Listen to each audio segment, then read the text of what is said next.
2 days నుంచి నాకు అవ్వట్లేదు, ఎందుకంటే టైం ఉండట్లేదు అనమాట. కొన్ని వర్క్స్లో బిజీగా ఉన్నాను. ఓకే, ఇవాళ మనం ఘీ అంటే నెయ్యి గురించి మాట్లాడుకుంటున్నాం.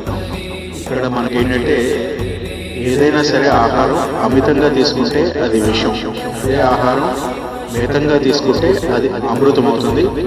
ఆ మృత తత్వం అంటే ఏదైతే మరణాన్ని జయించలేం కానీ ఆ మృత తత్వము అంటే అమృత తత్వం, అంటే భగవంతుడి తత్వం ఏమి అంటే అమృత తత్వం అన్నమాట. అలాంటి తత్వం మనకి లభింపబడుతుంది అనమాట. అందుకనే ఇక్కడ ఘీ అంటే నెయ్యి మనం హవనాల్లోని హోమాల్లోని ఎక్కువగా వాడుతుంటాం.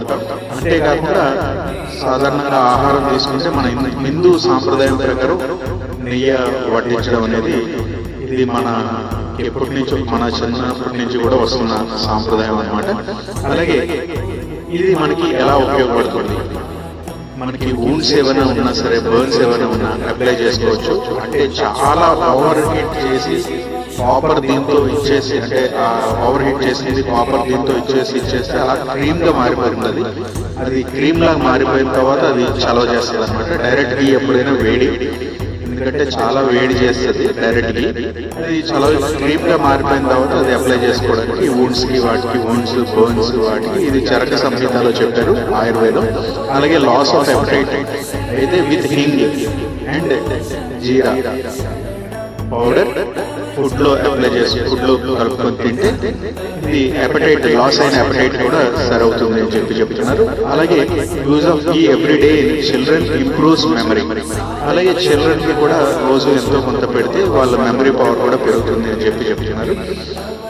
అలాగే కాంటిస్పేషన్ అంటే ఇది అంటే ఇండైజేషన్ అన్నమాట. కాంటిస్పేషన్ అంటే ఇండైజేషన్, సరిగ్గా జీర్ణ కాకపోయిన స్థితిని కాన్స్టిపేషన్ అంటాం. అలాగే 5 ml ghee put in a cup of warm milk should be taken with sugar at bedtime. అలాగే 5 ml ghee put in a cup of warm milk. 5 ml ghee అనేది వామ్ మిల్క్ లో కలుపుకొని షుగర్ యాడ్ చేసుకొని పడుకునే ముందు తీసుకుంటే, అంటే ఎక్కువ మోతాదులో తీసుకోకండి, కొంచెం మోతాదులో తీసుకుంటే. ఎక్కువ మోతాదులో తీసుకుంటే మళ్ళీ ఇండైజెషన్ అయిపోతుంది. కొంచెం మోతాదులో, అంటే వీడు చెప్పిన 5 ml అంటే 5 ml ఉండాలి. అప్పుడు మీకు అది మెడిసిన్ కింద పనిచేస్తుంది. Thank you. సాయిరామ్.